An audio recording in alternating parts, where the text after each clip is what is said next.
చెవెళ్ల వికారాబాద్ మార్గంలో భారీగా రోడ్డు ప్రమాదాలు జరుగుతున్నాయన్న ఆరోపణలు వినిపిస్తున్నాయి. హైవే 1 వే కావడం, వాహనాలు వెళ్లడానికి తగినంత స్థలం లేకపోవడమే ఈ ప్రమాదాలకు ప్రధాన కారణమని స్థానికులు చెబుతున్నారు. అలాగే హైవేలోని కీలకమైన ప్రదేశాల్లో హెచ్చరిక బోర్డులు లేకపోవడం కూడా ప్రమాదాలకు ప్రధాన కారణమని చెబుతున్నారు. దీనిపై మరింత సమాచారం మా ప్రతినిధి కుమార్ అందిస్తారు. రైట్ కుమార్, చెప్పండి, ప్రస్తుతం అధికారులు దీనిపై ఎలా స్పందిస్తున్నారు, పరిస్థితి అక్కడ ఎలా ఉంది? Thank you Yamuna. రంగారెడ్డి జిల్లా ఏదైతే చెవెళ్ల మండలంలోని పీర్జాగూడ సమీపంలో ఈరోజు ఉదయం పెద్ద రోడ్డు ప్రమాదం జరిగింది. ముఖ్యంగా ఈ రోడ్డు ప్రమాదంలో ఇప్పటివరకు కూడా అధికారికంగా 19 మంది అయితే చనిపోయారు. అలాగే కొంతమంది క్షతగాత్రులను ఇప్పుడే దగ్గరలో ఉన్న ఏదైతే ప్రభుత్వ ఆసుపత్రికి అయితే తరలించారో, మిగతా క్షతగాత్రులు అంటే ఎవరైతే సీరియస్గా ఉన్నారో వీళ్ళందరినీ కూడా ఇప్పుడే హైదరాబాద్లోని ఉస్మానియా, గాంధీ అలాగే మరికొన్ని ప్రైవేట్ ఆసుపత్రుల్లో తరలించి వాళ్ళకైతే వైద్య పరీక్షలు అయితే నిర్వహిస్తున్నారు. ముఖ్యంగా ఈ రోజు ఉదయం ఏదైతే ఇటు ఫిర్జాదిగూడ దగ్గరలోని ఒక టిప్పర్, ఏదైతే హెవీ లోడ్తో వెళ్తున్న ఒక టిప్పర్, అలాగే దాంట్లో ఏదైతే పక్కనే జరుగుతున్న ఏదైతే దీనికి సంబంధించి ఆర్టీసీ బస్ కూడా ఎక్కడైతే వెళ్తుంది, ఈ నేపథ్యంలోనే అక్కడ ఎదురుగా వస్తున్న ఈ టిప్పర్ ఒక్కసారిగా అదుపు తప్పి ఆర్టీసీ బస్ పై అయితే పడిపోవడం జరిగింది. ముఖ్యంగా ఈ బస్ పై పడిపోవడంతో కూడా ఒక్కసారిగా ఈ రోడ్డు యాక్సిడెంట్ అయితే జరిగిందనే చెప్పొచ్చు. ముఖ్యంగా మనం విజువల్స్ లో చూడొచ్చు ఈ రోడ్డు యాక్సిడెంట్ తీవ్రత ఎంత ఘోరంగా ఉందనేది అయితే మనం ఇప్పుడు విజువల్స్ లో చూడొచ్చు. ముఖ్యంగా బస్సు ముందు భాగం మొత్తం కూడా పూర్తిగా ధ్వంసమైంది. బస్సులో అప్పటికే సుమారు 70కి పైగా ఏదైతే ప్రయాణికులు ప్రయాణిస్తున్నట్లయితే తెలుస్తుంది. అలాగే ఈ యాక్సిడెంట్ జరిగిన సమయంలోనే స్పాట్లోనే ఈ ఆర్టీసీ బస్సులో ఉన్న 2 డ్రైవర్లు చనిపోయారు. అలాగే మరొక పక్క ఇటు టిప్పర్ డ్రైవర్ కూడా చనిపోవడం అయితే జరిగింది. ముఖ్యంగా ఈరోజు ఉదయం ఏదైతే ఈ సంఘటన అయితే చోటు చేసుకుంది, ఈ టిప్పర్ కూడా ఏదైతే ఒక కంకర్ లోడ్తో అయితే ఇక్కడ నుంచి వెళ్తున్న సమయంలోనే ఇక్కడ రోడ్డుపై గుంతను తప్పించే సమయంలోనే ఈ ఆర్టీసీ బస్సుపై ఒక్కసారిగా బోల్తా పడింది. ఈ బోల్తా పడడంతో కూడా ఈ యాక్సిడెంట్ అయితే చోటు చేసుకుంది. ఇమ్మీడియట్గా ఇక్కడ ఉన్న అధికారులు కూడా వెంటనే స్పందించారు. అలాగే తెలంగాణ ముఖ్యమంత్రి సీఎం రేవంత్ రెడ్డి కూడా ఇమ్మీడియట్గా స్పందించి అక్కడ దగ్గరలో మంత్రులందరినీ కూడా దీనిపై పూర్తిగా పర్యవేక్షించాలంటూ కూడా ఇప్పటికే ఏదైతే ఆర్డర్స్ పాస్ చేయడంతో కూడా ప్రస్తుతం అధికారులందరూ కూడా దీనిపై పూర్తిగా సమీక్ష నిర్వహిస్తున్నారు. ప్రస్తుతం మనం విజువల్స్లో చూడొచ్చు. ముఖ్యంగా చూసుకున్నట్టయితే ఈ రోడ్డు ప్రమాదానికి సంబంధించి గతంలో కూడా అనేక ప్రమాదాలు అయితే ఇదే ప్రాంతంలో చోటు చేసుకున్నాయి. ఈ రోడ్డు దాంట్లో కూడా ముఖ్యంగా ఇది 1 వే రోడ్డు, గతంలో 4 వే రోడ్ అయితే దీనికైతే శాంక్షన్ చేయడం జరిగింది. కానీ ఏదైతే ఇటు పర్యావరణకు సంబంధించి కొంతమంది వ్యక్తులు హైకోర్టులో కేసు వేయడం వల్ల కూడా ఏదైతే ఈ రోడ్డు పనులు కూడా ఏదైతే ఆగిపోవడం జరిగింది. ముఖ్యంగా హైవే పరంగా చూసుకున్నట్టయితే ఈ చేవెళ్ల రోడ్డు ఇది ఒక హైవే కింద చెప్పొచ్చు. దీనికి 4 వే లైన్ కూడా శాంక్షన్ అయింది. కాకపోతే హైకోర్టులో కేసు ఉండడం వల్ల ఏదైతే ఈ రోడ్డు పనులన్నీ ఆపేశారు. ఈ సింగిల్ రోడ్లోని గతంలో కూడా అనేక యాక్సిడెంట్స్ అయితే జరిగినాయి. ముఖ్యంగా గతంలో ఒక లారీ కూడా ఏదైతే రోడ్ సైడ్ బిజినెస్ చేసుకున్న వాళ్ళపై కూడా ఇదే తరుణంలో ఒక లారీ కూడా దూసుకెళ్ళింది. ప్రస్తుతం ఏదైతే మనం విజువల్స్లో చూడొచ్చు, ఇటు టిప్పర్ లారీ కూడా పూర్తిగా ధ్వంసమైంది. ఇది ఐరన్కి సంబంధించి ఒక పెద్ద టిప్పర్ లారీ. ఇక్కడ ఇది ఏంటంటే ఇటు లోడ్ అది కూడా ఈ రోడ్లోంచి అయితే తీసుకెళ్తూ ఉంటుంది. ముఖ్యంగా ఈరోజు ఉదయం ఇదే టిప్పర్ లారీ ఏదైతే ఈ రోడ్లో వెళ్తున్న సమయంలోనే ఆర్టీసీ బస్, అంటే ఇది ఆపోజిట్లో వస్తుంది ఆర్టీసీ బస్, దీని ఆపోజిట్లో వెళ్తున్న సమయంలోనే ఒక గుంతను తప్పించబోయి ఇదే టిప్పర్ లారీ ఆర్టీసీ బస్ పై అయితే పడడం జరిగింది. పడడంతో కూడా ఒక్కసారిగా ఇంత పెద్ద యాక్సిడెంట్ జరిగిందని చెప్పొచ్చు. గతంలో అంటే మనం చూసాము కర్నూలులో జరిగిన బస్సు దగ్ధ ఘటన ఇంకా మరవక ముందే అతిపెద్ద రోడ్డు ప్రమాదంగా ఇదైతే చెప్పొచ్చు. ఎందుకంటే ముఖ్యంగా ఇప్పుడు అంటే సుమారు ఈ రోడ్డు యాక్సిడెంట్లో కూడా 19 మంది వరకు చనిపోయినట్లు అధికారికంగా ప్రకటించారంటేనే ఇది ఎంత పెద్ద రోడ్డు యాక్సిడెంట్ అనేది అయితే మనం చెప్పొచ్చు. అలాగే మరొక పక్క ఇటు మంత్రులు కూడా ఏదైతే ఈ రోడ్డు యాక్సిడెంట్కి సంబంధించి పూర్తిగా పర్యవేక్షిస్తున్నారు. అలాగే మరొక పక్క ఇప్పటికే ప్రభుత్వం కూడా చనిపోయిన వారికి 5 లక్షల రూపాయల పరిహారం ప్రకటించింది. అలాగే మరొక పక్క ఏదైతే క్షతగాత్రులకు 2 లక్షల పరిహారం కూడా ప్రకటించినట్లేదు ప్రస్తుతం మనకైతే తెలుస్తుంది. కుమార్, అయితే ఇక్కడ మనం ఇంకొక టాపిక్ మాట్లాడుకోవచ్చు. ఎందుకంటే గతంలో కూడా చాలా యాక్సిడెంట్లు అయ్యాయి, ఈ రోడ్డు బాగోలేదని చెప్పి కొన్ని ఆరోపణలు వచ్చాయి అని చెప్పుకున్నాము. అయితే గత ప్రభుత్వము ఎందుకు అంటే 1 వే రోడ్ ఉన్నప్పుడు, అంటే ఏ హైవే అయినా సరే 1 వే ఉన్నప్పుడు కాస్త భయపడాల్సిన విషయమే. అందులోనూ అది 1 వే అన్నప్పుడు పక్కన ఆల్రెడీ కోర్టులో కేసు నడుస్తుంది, పర్యావరణ కోసం అని చెప్పి చెట్లను కొట్టేదని చెప్పి కేసు వేశారు అన్నప్పుడు ఇరు వర్గాలు ఇటు ప్రభుత్వం దిగి వచ్చి అసలు పర్యావరణం కూడా ఇంపార్టెంటే, బట్ 1 వే అనేది చాలా భయంకరమైనది. ఎందుకంటే ఇలాంటి యాక్సిడెంట్లు గతంలో జరిగాయి, వాటిని చూపించి పర్యావరణం పాడవకుండా 1 వేని 4 వే చేసేలాగా మాట్లాడి ఉండుంటే ఈ రోజు ఇంత పెద్ద ప్రమాదం జరిగి ఉండేది కాదు కదా. దానిపై ప్రభుత్వం గట్టి చర్యలు తీసుకోలేకని ఇలాంటి ప్రమాదం జరిగిందని చెప్పుకోవచ్చా? ఏమన్నా ముఖ్యంగా చూసుకున్నట్టయితే హైవేల ప్రాంతాల్లోని మరీ ముఖ్యంగా వన్ వేలు అనేది ప్రస్తుత కాలంలో అయితే లేవు. ప్రతి చోట అంటే తెలంగాణ రాష్ట్ర వ్యాప్తంగా కూడా హైవేలు అన్నీ కూడా 4 లైన్లు అయితే చేయడం జరిగింది. కాకపోతే ఈ చెవెళ్ళ మార్గంలో మాత్రం ఇది ఇంకా సింగిల్ రోడ్ వేలోనే ఉంది. ఎందుకంటే ఇక్కడ పర్యావరణానికి సంబంధించి గత ప్రభుత్వంలోని కావచ్చు, లేదంటే ఇప్పుడు ప్రభుత్వంలో కావచ్చు, ఏదైతే హైకోర్టులో కేసు వేయడం అంటే ఇక్కడ పెద్ద పెద్ద వృక్షాలు అయితే ఉన్నాయి, వీటిని కొట్టివేయద్దంటూ కూడా గతంలో కూడా కేసు వేసిన నేపథ్యంలో వాటిపై ఇంకా హైకోర్టులో ఇంకా ఇదైతే కొనసాగుతూనే ఉంది.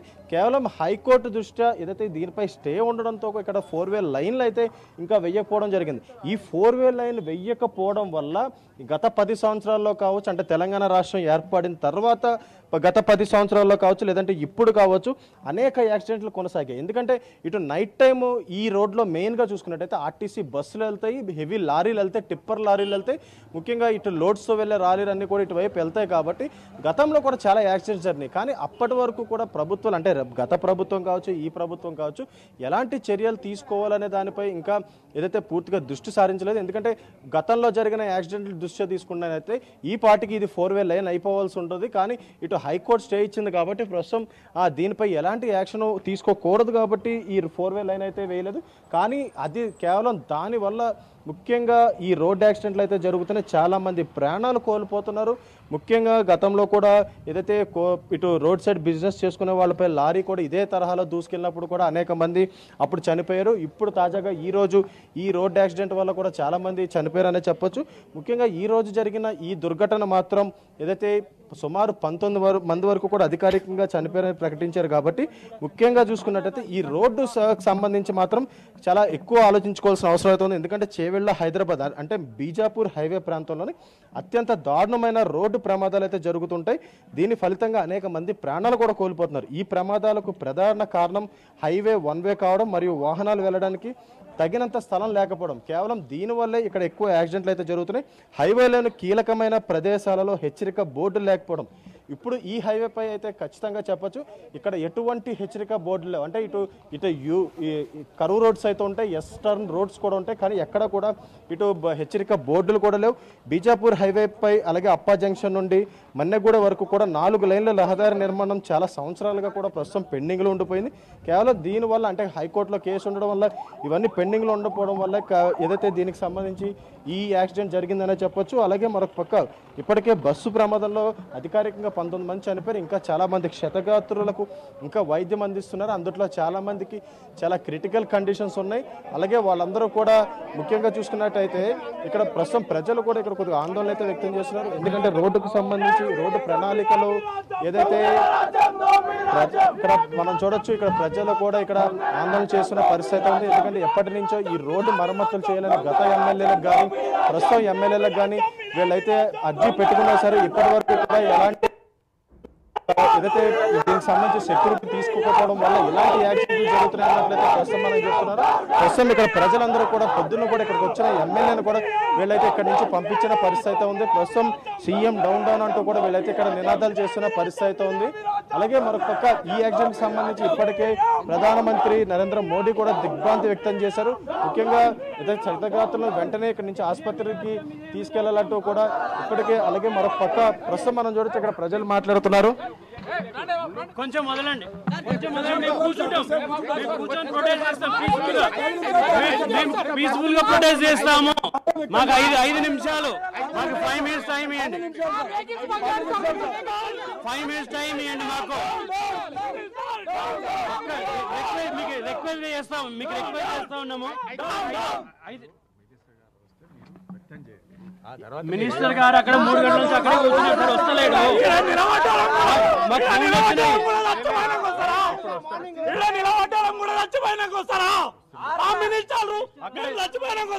శవాలు ఉన్నాయి, శవాలను చూస్తాడా, స్పాట్కి వస్తాడా?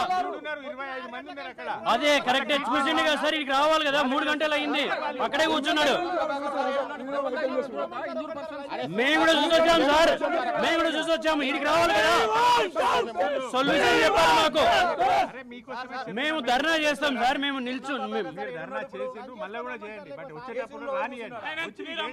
మేమేం రాని, మేము అడ్డుకుంటలేం కదా. మేము రమ్మని అడుగుతున్నాం కదా సార్.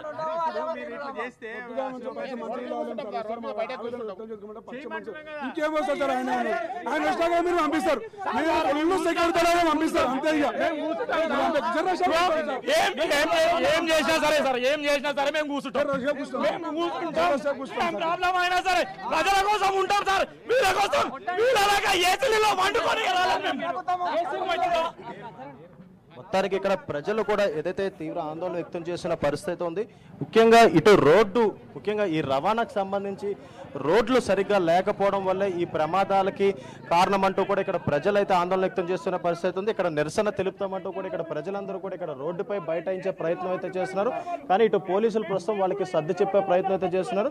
అలాగే మరొక పక్క కొద్దిసేపటి క్రితమే ఇటు పొన్నం ప్రభాకర్ కూడా ఏదైతే ఇక్కడ ఘటనా స్థలికి చేరుకున్నారు, ఆ తర్వాత ఆసుపత్రికి వెళ్ళి అక్కడ ఏదైతే ముఖ్యంగా క్షతగాత్రులందరినీ పరామర్శించడం జరిగింది. అలాగే చనిపోయిన వ్యక్తులకు 5 లక్షల రూపాయల పరిహారం ఇస్తామంటూ కూడా ఇప్పటికే ప్రభుత్వం ఏదైతే ఆదేశించింది. అలాగే క్షతగాత్రులకు 2 లక్షల రూపాయలు ఇస్తామంటూ కూడా ఇప్పటికే ప్రభుత్వం అయితే ఆదేశించడం జరిగింది. మరొక పక్క ఏదైతే ఇలాంటి దుర్ఘటనలు మరొకసారి రిపీట్ కాకుండా ఏదైతే అధికారులు చర్యలు తీసుకోవాలంటూ కూడా ఇక్కడ ప్రజలు చెప్తున్న పరిస్థితి ఉంది. అలాగే మరొక పక్క చూసుకున్నట్టయితే ప్రస్తుతం మనం ఏదైతే దీనికి సంబంధించి అంటే ఈ బస్సు యాక్సిడెంట్కి సంబంధించి కూడా ప్రస్తుతం అధికారులు కూడా పూర్తిగా సమీక్షిస్తున్నారు. ముఖ్యంగా ఇప్పటికే డీజీపీ అలాగే పొన్నం ప్రభాకర్ అలాగే మంత్రి శ్రీధర్ బాబు వీళ్ళందరూ కూడా కాన్ఫరెన్స్లోకి దీనికి సంబంధించి పూర్తిగా వివరాలన్నీ మాట్లాడడం జరిగింది. అలాగే క్షతగాత్రులకు మెరుగైన వైద్యం అందించాలంటూ కూడా ఇప్పటికే అధికారులకు చెప్పారు. అలాగే మృతదేహాలు ఇక్కడ నుంచి ఇప్పటికే ప్రభుత్వ ఆసుపత్రులు అంటే చేవెళ్ల ప్రభుత్వ ఆసుపత్రిలోని 10 మంది మృతదేహాలు అయితే అక్కడికైతే చేర్చడం జరిగింది. మిగతా వాళ్ళు కూడా ఏదైతే పోస్ట్ మార్టం నిమిత్తం ప్రస్తుతం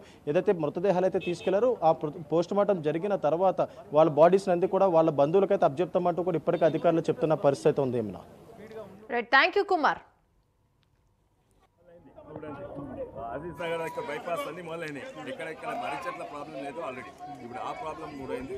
1.5 ఇయర్లు అయిపోతుంది. కానీ దీని ముఖ్య 90% కారణం టీఆర్ఎస్ ప్రభుత్వం ఆల్రెడీ.